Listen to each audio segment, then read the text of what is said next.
चार ग्राफ आपके स्क्रीन पे है, आंसर करना है। अगर 5 सेकंड से ज्यादा आपको टाइम लग रहा है तो यकीन मानो आपकी तैयारी तेज नहीं है, क्योंकि कोणीय चालकों के लिए जो ग्राफ होता है वो बी प्रोपोर्शनल आई के रूप में होता है। जबकि गोले के भीतर चाहे आप एकदम केंद्र पर देखें चाहे सतह से थोड़ा ही अंदर देखें, हर जगह जीरो होगा भीतर। यहाँ पे जीरो नहीं है, इसलिए ये ग्राफ नहीं होगा। आप देख सकते हो व्युत क्रमानुपाती जब भी आएगा तब ग्राफ कुछ इस तरीके का। टेम्परेचर बढ़ाओ, सबसे ज्यादा टेम्परेचर लो, सबसे कम आपका जो है चुंबकीय प्रवृत्ति निकल जाएगा। अगर एक वीडियो से CUET एग्जाम में 10 नंबर मिल रहे हो तो उस वीडियो को देखने में क्या दिक्कत है। एक ऐसी वीडियो जो 20 से 25 मिनट की हो परंतु आपके एक टाइप के क्वेश्चंस को पूरी तरीके से खत्म कर दे, एक टाइप के क्वेश्चन के झंझट को पूरी तरीके से खत्म कर दे, तो उस वीडियो को देखने में क्या दिक्कत हो। नमस्कार दोस्तों, मेरा नाम है रोशन और स्वागत है आप सभी का PWCUET हिंदी मीडियम चैनल पे और मैं हूं आपका फिजिक्स एजुकेटर। आज आपकी एक समस्या को समाप्त कर देंगे। जी हाँ, ये ग्राफिकल क्वेश्चंस जो आप अपनी स्क्रीन पे देखते हो, जो बहुत सारा जो है वो अलग अलग टाइप का होता है, वो सारे के सारे क्वेश्चंस पे बेस्ड MCQs आज हम डिस्कस कर जाएंगे और आपकी तैयारी को एक स्टेप और आगे बढ़ा देंगे। सो आइए स्टार्ट करते हैं अपनी क्लास को। और ऑल इंपॉर्टेंट ग्राफ, पूरी किताब से जितने भी इंपॉर्टेंट चैप्टर्स हैं उनके इंपॉर्टेंट ग्राफ्स हैं जो नीट एग्जाम में, CUET एग्जाम में या JEE एग्जाम में पूछे गए हैं, उन सभी क्वेश्चंस को आज हम निस्तनाबूद कर देते हैं और आपकी तैयारी तेज कर देते हैं। पहला प्रश्न आपके स्क्रीन पे, ट्राई करिएगा कि मेरे से पहले आप आंसर कर दें, जिससे क्या हो कि मजेदार तरीके से आपका कॉन्फिडेंस बिल्डअप हो पाए। MCQs से शुरुआत करते हैं। पहला प्रश्न आपकी स्क्रीन पे है। जो बच्चा चैप्टर भी गेस कर ले रहा है क्वेश्चन देख के, वो थोड़ा और ज्यादा अच्छे से तैयारी कर चुका है और उसके सिलेक्शन के चांसेस बहुत ज्यादा हैं। जैसे ये आप सभी बच्चे जानते हैं, चैप्टर 3 का क्वेश्चन है ओम के नियम का। निम्नलिखित में से कौन सा ग्राफ ओमीय चालकों के लिए सत्य है। चार ग्राफ आपके स्क्रीन पे है, आंसर करना है। अगर 5 सेकंड से ज्यादा आपको टाइम लग रहा है तो यकीन मानो आपकी तैयारी तेज नहीं है, क्योंकि ओमीय चालकों के लिए जो ग्राफ होता है वो V प्रोपोर्शनल I के रूप में होता है। V प्रोपोर्शनल I के रूप में, और जहां पे समानुपाती का चिन्ह होगा वहां बिना देखे सरल रेखा आपका ग्राफ सही हो जाएगा कि जैसे जैसे वोल्टेज आप बढ़ाते जाते हो किसी भी चालक के सिरों पर, वैसे वैसे धारा सरल रेखीय रूप से बढ़ती जाती है। कुछ इस तरीके से आपका ग्राफ होगा। Option number A is the right answer.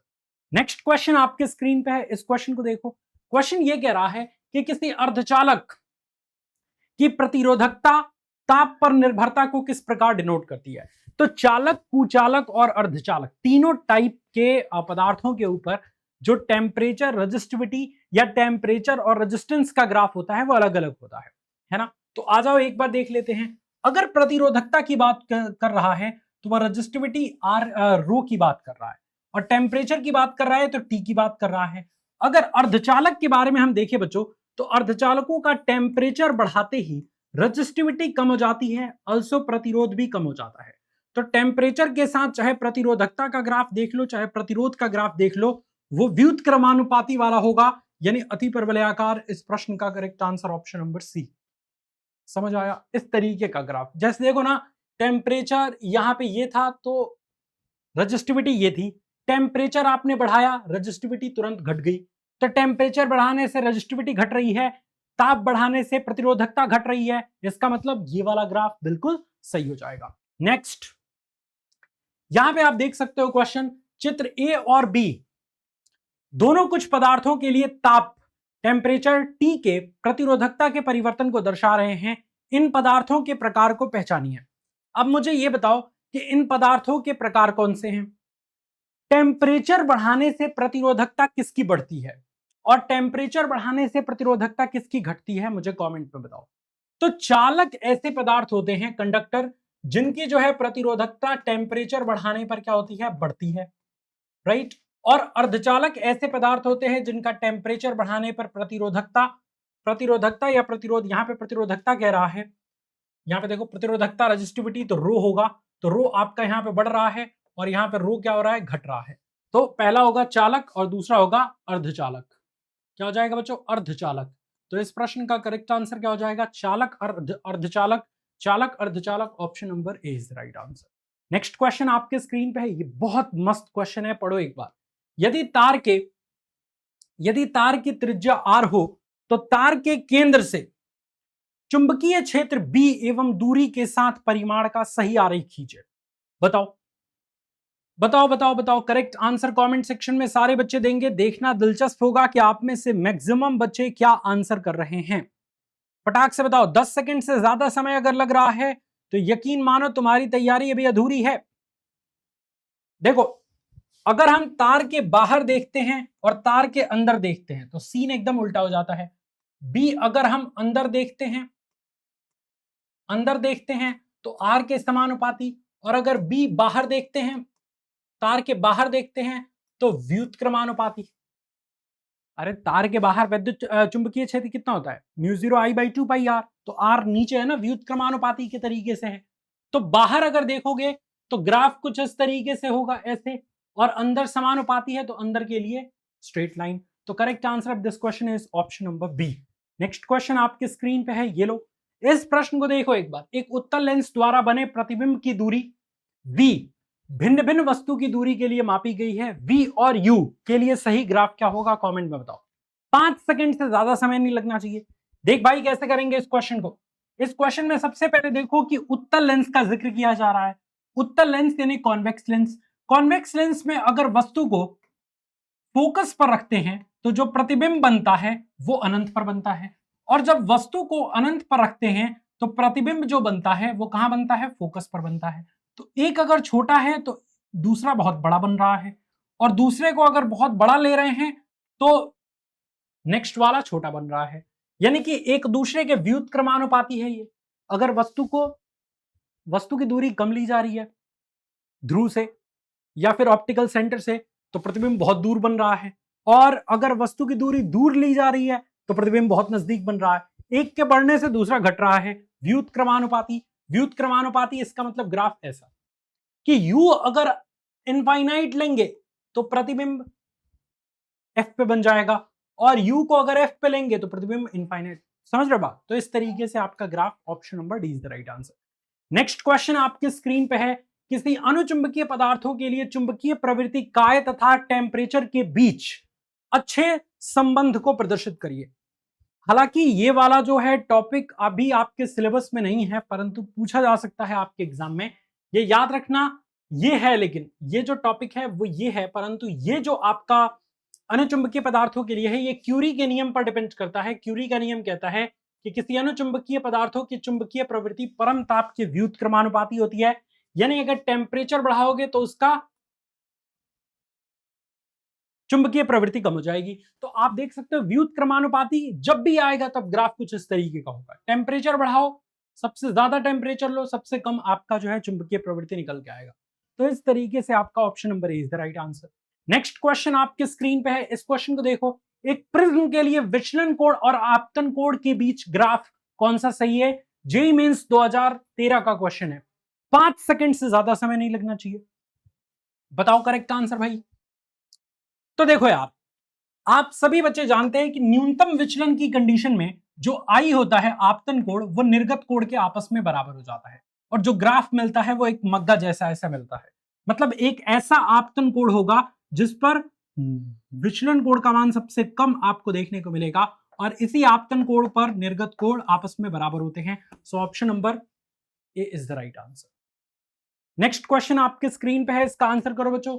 नीचे दिए गए ग्राफ में से कौन सा ग्राफ कॉपर के लिए टेम्परेचर और प्रतिरोधकता के विचरण को दर्शाता है? तो कॉपर के लिए बच्चों एक स्पेशल ग्राफ देखने को मिलता है। हालांकि कॉपर एक कंडक्टर है, चालक है, तो ग्राफ स्ट्रेट लाइन ही होना चाहिए, परंतु देखो ये तो होगा नहीं, घटेगा तो नहीं।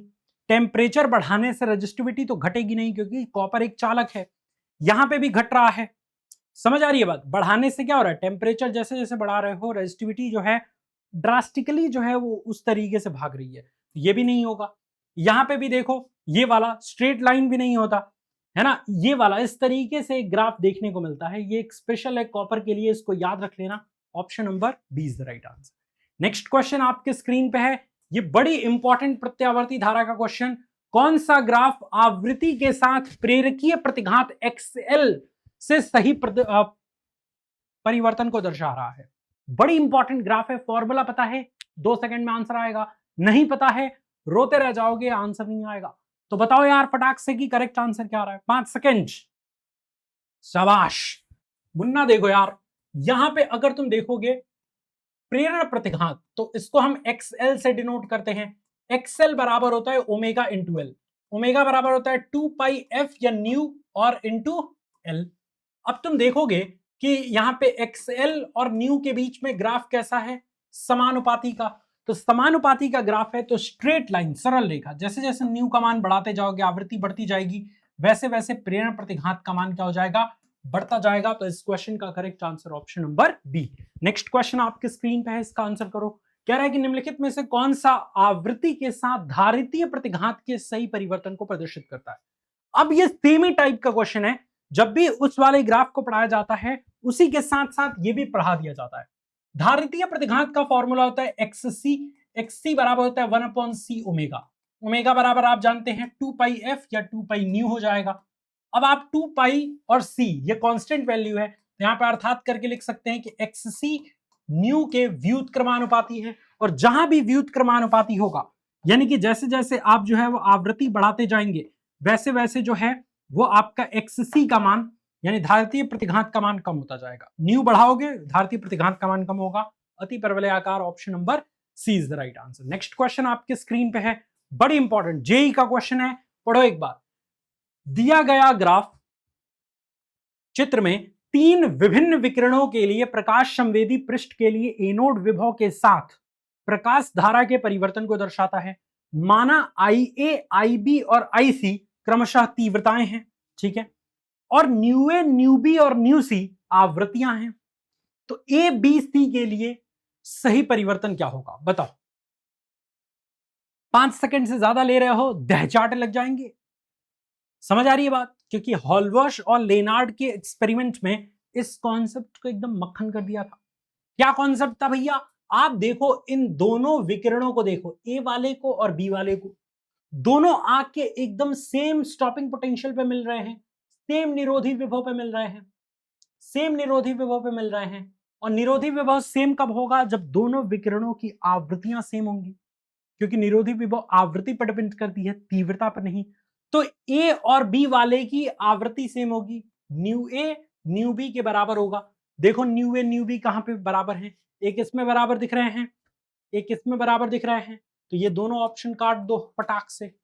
समझ आ रही है बात। अच्छा अब यहां पे IB IC है, यहां IA IB है, तो पहले वाले को मैच करो। क्या पहले वाले विकिरण की तीव्रता दूसरे वाले विकिरण की तीव्रता के बराबर नहीं है। देखो इसका संतृप्त धारा का मान ये है और इस वाले विकिरण के संतृप्त धारा का मान ये है IA और ये है IB। क्या ये दोनों आपस में बराबर नहीं है। यस, कहां बराबर है, एक छोटा है एक बड़ा है। तुम देखो एक का यहां पे संतृप्त धारा का मान है, एक यहां पे है, तो ये बिल्कुल स्टेटमेंट सही कह रहा है। Option number A is the right answer. तुम कह रहे हो कि सर इसको भी मिला दीजिए, ये बराबर है ही नहीं, तो कहां से मिला दें। अरे ए और बी बराबर होते तो सेम संतृप्त धारा होती, अलग अलग संतृप्त धारा है। So option number C is the right answer. दिख रहा है कैसा लग रहा है MTRS पावर। नेक्स्ट क्वेश्चन आपके स्क्रीन पे, क्वेश्चन पढ़ो एक बार। दिया गया चित्र में दो विभिन्न धात्विक सतह ए और बी के लिए निरोधी विभव V0 और आवृत्ति न्यू को दर्शाता है। ए और बी की कार्यफलन की तुलना कीजिए। कार्यफलन बच्चों होता है W बराबर H न्यू नॉट, यानी वो सीधे सीधे देहली आवृत्ति पर डिपेंड कर रहा है, न्यू पर आवृत्ति पर डिपेंड कर रहा है। यानी कि W जो है वो आवृत्ति के समानुपाती है।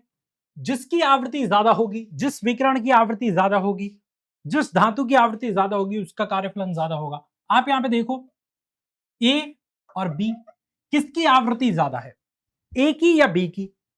तो भैया B की आवृत्ति ज्यादा है। देखो ना यहाँ पे अगर चल रहे हो तो ये 0 होता है, फिर 1 2 3 4 5 6 जैसे जैसे आगे बढ़ते जाते हो पॉजिटिव में नंबर्स बढ़ते जाते हैं, तो B का जो है वो आवृत्ति ज्यादा है, तो WB is greater than WA ये हो जाएगा। B वाले का जो कार्यफलन है वो A की तुलना में ज्यादा होगा।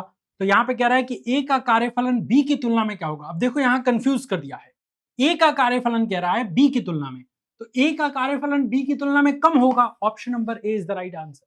समझ रहे हो बात, यहां पे उल्टा कर दिया है। A का पूछ दिया है कि A का कार्यफलन B की तुलना में क्या होगा, तो B ज्यादा होगा कार्यफलन, और ए कम होगा तो ए का बी की तुलना में कम होगा। Option number A is the right answer. Next question आपके स्क्रीन पे है, इसका आंसर करो। क्वेश्चन ये कह रहा है कि आइंस्टीन के प्रकाश विद्युत समीकरण के अनुसार उत्सर्जित प्रकाश इलेक्ट्रॉन की अधिकतम गतिज ऊर्जा और आपतित विकिरण की आवृत्ति के बीच ग्राफ क्या है। तो देखो यार, आइंस्टीन ने जो प्रकाश विद्युत समीकरण अपना दिया था उसमें अधिकतम गतिज ऊर्जा का फॉर्मूला है किसी भी इलेक्ट्रॉन के, उत्सर्जित इलेक्ट्रॉन की अधिकतम गतिज ऊर्जा का, h new minus new not. अब इस वाले में 3 केसेस लगते हैं। केस नंबर फर्स्ट, अगर आपतित प्रकाश की आवृत्ति देहली आवृत्ति से कम है तो जो गतिज ऊर्जा आएगी वो नेगेटिव में आएगी, जो कि पॉसिबल नहीं है, और इलेक्ट्रॉन जो होंगे वो उत्सर्जित नहीं होंगे। गतिज ऊर्जा नेगेटिव या बिल्कुल संभव नहीं होगी, तो यहां पे आप देख सकते हो बिल्कुल संभव नहीं है। केस नंबर 2, अगर न्यू का मान न्यू नॉट के बराबर हो तो के मैक्स का मान कितना हो जाएगा, 0। और इलेक्ट्रॉन उत्सर्जित होंगे कि नहीं, तो होंगे। इलेक्ट्रॉन उत्सर्जित होंगे परंतु उनके अंदर उतनी ऊर्जा नहीं होगी कि वो गतिज ऊर्जा प्रदान कर सके। तो यहां पे इलेक्ट्रॉन का केस आ गया, यहां उत्सर्जित हो गए हैं, है ना, उनके अंदर गतिज ऊर्जा है परंतु जो है 0 है। आप देख सकते हो यहां पे 0 है गतिज ऊर्जा। तीसरे केस में जो है वो अब निकलेगा।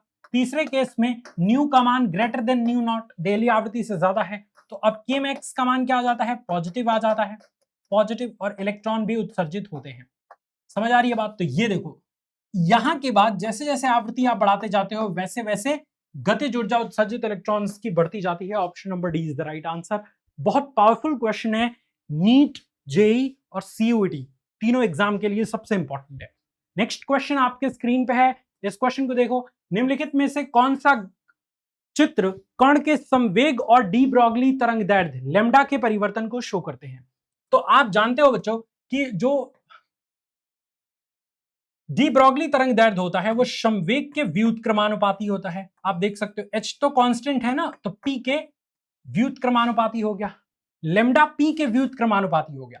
तो p और लैम्डा के बीच ग्राफ अतिपरवलयाकार, जैसे जैसे लैम्डा बढ़ाते जाओगे वैसे वैसे p का मान क्या होता जाएगा, कम होता जाएगा। आप यहां पे देख सकते हो, ठीक है। तो option number D is the right answer. Next question आपके स्क्रीन पे, ये भी बहुत पावरफुल क्वेश्चन। चित्र में एक प्रकाश सक्रिय तल के 3 विभिन्न विकिरणों के लिए प्रकाश धारा और एनोड विभव के बीच में ग्राफ कौन सा सही है। करेक्ट आंसर कमेंट में बताओ।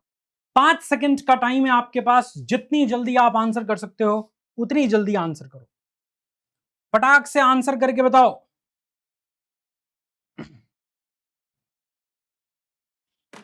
चलो, अब यहां पे अगर आप देखोगे मुन्ना, यहां पे देखोगे तो इसका जो है ऑप्शंस बच्चों यहां पे है, इसका ऑप्शन यहां पे है। तो एक बार ऑप्शंस को देख लो, एक बार ऑप्शंस को भी देख लो और मुझे बताओ।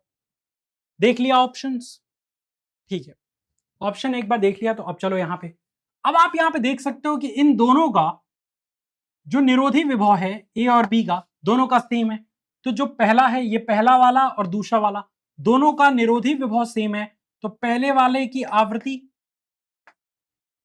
और दूसरे वाले की आवृत्ति, दोनों की आवृत्तियां बराबर होंगी। तो पहले दूसरे की आवृत्ति बराबर होगी। आप देखो, पहले और दूसरे विभिन्न आवृत्ति नहीं, विभिन्न नहीं, अलग अलग नहीं होगी, पहले और दूसरा समान आवृत्ति की होंगी, यहां तक सही है। और तीव्रता देख लो, तो पहले और दूसरे की तीव्रता, दोनों की जो संतृप्त धारा का मान है वो अलग अलग है। पहले का ये है और दूसरे का ये है, तो दोनों की तीव्रताएं अलग अलग हैं। तो अब यहां पे देखो, परंतु भिन्न तीव्रताओं के आपतित विकिरणों को निरूपित करते हैं, बिल्कुल सही कथन है। Option number C is the right answer. Next question आपके स्क्रीन पे है, इसका आंसर करो यार। ये क्वेश्चन ये कह रहा है कि धातु को एक प्लेट से प्रकाश विद्युत उत्सर्जन करने वाले एक बिंदु स्रोत को प्लेट से दूर ले जाया जाता है। स्रोत से दूरी बढ़ाने पर स्रोत से दूरी के साथ प्रकाश विद्युत धारा में परिवर्तन का ग्राफ सही तरीके से बताइए। तो आप सभी जानते हैं कि उत्सर्जित प्रकाश विद्युत धारा, मतलब उत्सर्जित इलेक्ट्रॉनों के कारण जो प्रकाश विद्युत धारा है वो उत्सर्जित इलेक्ट्रॉनों के समानुपाती था और स्रोत से उनकी दूरी के समानुपाती है। तो समानुपाती अगर स्रोत से है, स्रोत के साथ, सॉरी, स्रोत से व्युत्क्रमानुपाती था 1/d। जैसे जैसे स्रोत से दूरी बढ़ती जाएगी इलेक्ट्रॉन्स कम उत्सर्जित होंगे। समझ आ रही है बात? तो इस प्रश्न का करेक्ट आंसर हो जाएगा ऑप्शन नंबर सी आंसर बिल्कुल करेक्ट हो जाएगा। मैक्सिमम बच्चे बिल्कुल ठीक आंसर कर रहे हैं। चलें आगे, नेक्स्ट क्वेश्चन की तरफ चलें बच्चों। अगला क्वेश्चन, एक बार हालांकि इस क्वेश्चन में मुझे कंफर्मेशन लेना पड़ेगा। चलो एक बार मैं चेक कर लूंगा क्रॉस, पहले आप इस क्वेश्चन का आंसर करो। चलो आपके पास समय है 10 सेकंड का, इस इतने में आप इस क्वेश्चन का करेक्ट आंसर दो, तब तक मैं उसको क्रॉस चेक कर लेता हूं। मुझे उसमें थोड़ा कंफ्यूजन नजर आ रहा है, परंतु कोई ना, एक बार हम कंफर्म करके ही इस वीडियो को समाप्त करेंगे। मुझे बताओ इस क्वेश्चन का करेक्ट आंसर बच्चों, बताओ बताओ बताओ। बढ़िया। सो इस प्रश्न का मैक्सिमम बच्चों का क्या आंसर आ रहा है? हाँ, व्युत्क्रमानुपाती ही है, सही है। इस प्रश्न का डी आंसर, सी आंसर बिल्कुल सही है। चलो इस प्रश्न का आंसर करो। निम्नलिखित में से कौन से विकल्प प्रकाश विद्युत धारा के एक्स अक्ष पर दर्शाई गई प्रकाश की विशेषता के साथ परिवर्तन को दर्शाते हैं? बताओ। यहां पे आप देख सकते हो कुछ स्टेटमेंट बेस्ड क्वेश्चन है। ये प्रकाश विद्युत धारा है, प्रकाश की तीव्रता है और ग्राफ सरल रेखा है। क्या तीव्रता बढ़ाने से मुन्ना प्रकाश विद्युत धारा बढ़ती है? मुझे बताओ, यस या नो। तो यस, आपतित प्रकाश की तीव्रता समानुपाती होती है प्रकाश विद्युत धारा के, बिल्कुल सही है, ए सही है। दूसरा देखो, प्रकाश विद्युत धारा आवृत्ति पर सरल रेखीय रूप से डिपेंड करती है? नहीं, प्रकाश विद्युत धारा निर्भर नहीं करती, निर्भर नहीं करती, नहीं करती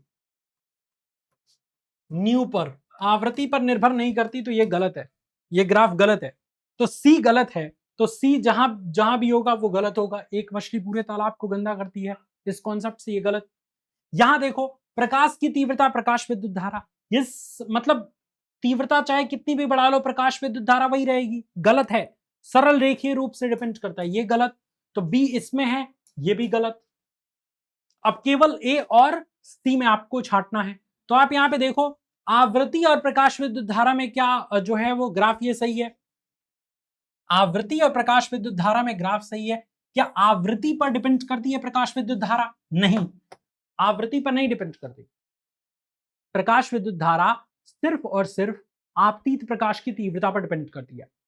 ये जो ग्राफ है ये आवृत्ति वर्सेस केएमएक्स, अधिकतम गतिज ऊर्जा का ग्राफ है, धारा का नहीं है। तो only A is the right answer, केवल ए केवल option number A is the right answer, A answer correct है। नेक्स्ट क्वेश्चन आपके स्क्रीन पे है, आइंस्टीन के प्रकाश विद्युत समीकरण के अनुसार उत्सर्जित फोटो इलेक्ट्रॉन्स की अधिकतम गतिज ऊर्जा और आपतित विकिरण की आवृत्ति के बीच ग्राफ कौन सा होगा? अभी बताया था जस्ट, कौन सा ग्राफ है? ये वाला, अभी जस्ट बताया था। ये देखो, ये पूरा केस बता के वही सेम सेम क्वेश्चन है, रिपीट हो गया है। तो ये वाला का एकदम option number D is the right answer. Next question, निम्नलिखित में से कौन सा 1/λ² और ई के बीच परिवर्तन को प्रदर्शित करता है डी ब्रोगली तरंग दैर्ध्य के अनुसार? जहां पे लेमडा, तो लेमडा बराबर आप जानते हैं ई के रूप में जो फॉर्मूला होता है वो होता है h/रूट में 2me। सही है जी सर। तो लेमडा जो होगा वो 1/√e के व्युत्क्रमानुपाती है। दोनों तरफ स्क्वायर करोगे तो लेमडा स्क्वायर व्युत्क्रमानुपाती 1/e। तो e को इधर भेज दो तो e व्युत्क्रमानुपाती 1/λ²। तो 1/λ² से अगर पढ़ोगे e के साथ तो e 1/λ² के समानुपाती है और e λ² के व्युत्क्रमानुपाती है। परंतु आपसे क्वेश्चन में 1/λ² और e के परिवर्तन को पूछा जा रहा है, तो e 1/λ² के साथ समानुपाती का चिन्ह प्रदर्शित कर रहा है, इसलिए option number D is the right answer. बहुत ध्यान से देखना, ई और 1/λ² के रूप में दिया है इसलिए सरल रेखा मिला है। सो ये चीज अपने दिमाग में बैठाए रखना। नेक्स्ट क्वेश्चन बहुत इंपॉर्टेंट, निम्नलिखित में से कौन सा ग्राफ आर त्रिज्या के खोखले गोलीय चालक के विद्युत क्षेत्र ई और गोले के केंद्र में दूरी के परिवर्तन का ग्राफ प्रदर्शित करते हैं? बताओ। तो वैद्युत, देखिए गोले, खोखले गोले के लिए, खोखले चालक गोले के लिए जो फॉर्मूला होता है वो हमेशा याद रखना। जो केंद्र पर, गोले के केंद्र पर या भीतर जो वैद्युत क्षेत्र होता है वो शून्य होता है। गोले की सतह पर जो विद्युत क्षेत्र होता है वो होता है बच्चों KQ/R²। और गोले के बाहर जो वैद्युत क्षेत्र होता है वो होता है आपका के क्यू बटा स्मॉल आर स्क्वायर। तो पहले होगा 0, केंद्र पर होगा 0, तो केंद्र पर यहां पे भी 0 है, यहां पे भी 0 है, यहां पे भी 0 है और यहां पे भी 0 है। सतह पर, अच्छा केंद्र पर 0 है, इसका मतलब यह है कि अगर ये खोखला गोला है तो इसके भीतर, चाहे यहां पे देखो, चाहे यहां पे देखो, चाहे यहां पे देखो, चाहे यहां पे देखो, चाहे यहां पे देखो, चाहे यहां पे देखो, सतह के अंदर चाहे कहीं पे भी देखो, वैद्युत क्षेत्र शून्य होगा। यहां पे भी शून्य होगा, यहां पे भी शून्य होगा, यहां पे भी शून्य होगा। आप देख सकते हो यहां पे शून्य नहीं है, ये वाला ग्राफ खत्म सीधे। मतलब सतह के भीतर कहीं भी, मतलब गोले के भीतर कहीं भी शून्य होगा, केंद्र पर और गोले के भीतर कहीं भी शून्य होगा। तो इसलिए ये ज्यादा ऑथेंटिक लग रहा है कि इन सभी पर डैश डैश डैश का मतलब क्या, शून्य है। परंतु एक ऐसा पॉइंट आया गोले की सतह आर, एक आर ऐसा पॉइंट आया जहां पे जो आपकी वैल्यू मिली वो मिली के क्यू बटा कैपिटल आर स्क्वायर, और उसके बाद आपका के क्यू बटा स्मॉल आर स्क्वायर मिला। तो फिर उसके बाद वैद्युत क्षेत्र की तीव्रता आर स्क्वायर के व्युत्क्रमानुपाती हो गई यहां से। तो इस तरीके से ये वाला ग्राफ आपका बिल्कुल सही है। सर ये क्यों नहीं हो सकता, क्योंकि आप देखो आर के पहले यहां पे भी वैद्युत क्षेत्र का कुछ ना कुछ मान है, जबकि गोले के भीतर चाहे आप एकदम केंद्र पर देखें चाहे सतह से थोड़ा ही अंदर देखें, हर जगह 0 होगा भीतर। यहां पे 0 नहीं है तो इसलिए ये ग्राफ नहीं होगा, यहां पे भी 0 नहीं है तो ये ग्राफ भी नहीं, यहां पे भी 0 नहीं है तो ये भी खत्म, ओनली वन। और एक क्वेश्चन मैं आपको HW के तौर पे देता हूं, ये गोला गोला वाला ही है क्वेश्चन, परंतु ये वोल्टेज वाला है, विभव वाला है। तो आप यहां पे इसके ग्राफ को देख रहे हैं, एकदम सेम ग्राफ है। यहां पे जो है वो सतह के लिए है, ये केंद्र के लिए, सतह के लिए, ये बाहर के लिए। अब मुझे आपको ये बताना है कि ये एक समान आवेशित गोले का विभव है, या एक समान आवेशित गोलीय कोष का विभव है, या एक समान आवेशित गोलीय कोष का वैद्युत क्षेत्र है, या एक समान आवेशित गोले का वैद्युत क्षेत्र है, बताओ। ये 4 ऑप्शंस मैं आपको जो है वो होमवर्क के तौर पे दे देता हूं। एक क्वेश्चन और है, ये बहुत कॉपर वाला, फिर रिपीट हो गया। Correct answer option number D. ये था आज का पूरा ये। अब रिवीजन में अगर देख लें तो बस यही है चीज कि अगर x y के समानुपाती है तो ग्राफ जो बनेगा x और y में बच्चों वो सरल रेखा बनेगा, और x अगर y के व्युत्क्रमानुपाती है तो ग्राफ जो बनेगा x और y में वो अति परवलयाकार बनेगा। That simple. इसी बेस पर बहुत सारे क्वेश्चंस आधारित होते हैं। ठीक है, मुझे उम्मीद है कि ये 20 से 25 मिनट, कितना हो गया, 27 मिनट की ये वीडियो बहुत परफेक्ट होगी और आपके एग्जाम के प्रिपरेशन में बहुत शानदार कंट्रीब्यूट करेगी। अगर आप सभी को ऐसे सेशंस पसंद आ रहे हैं तो कमेंट सेक्शन में MTRS पावर लिख देना। इसी तरीके के जबरदस्त कंटेंट एग्जाम से पहले पहले बहुत सारे पटके जाएंगे आपके सामने। Wish you all the very best. MTRS signing off. जय हिंद, जय भारत।